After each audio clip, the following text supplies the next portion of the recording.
Hello friends. তো দেখো আমরা সকালে চা মানে জলখাবার খেয়ে আমরা এখন বসেছি মাছ আর মাংস ধুতে।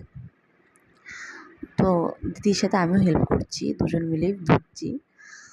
আমি একটু ভিডিও বানিয়ে নিলাম।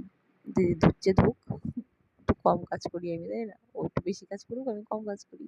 তো আমি ভিডিও করছি আর ও মাছ আর মাংস ধুচ্ছে।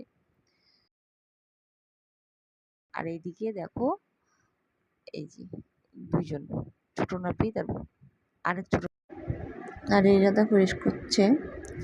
এটা আমার দিদির শ্বশুর, খুব ভালো মানুষ। এটা বাবা, এটা মা, আর এটা তো আমার দিদি গল্প করছে।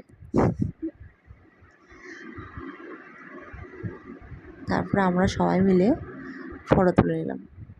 খুব সুন্দর ফটো এসেছে। কেমন লাগলো সবাই কমেন্ট করো প্লিজ। সবাই থাক। আমাদের ঘোরা শেষ, এখন আমরা শিলিগুড়ি চলে এলাম।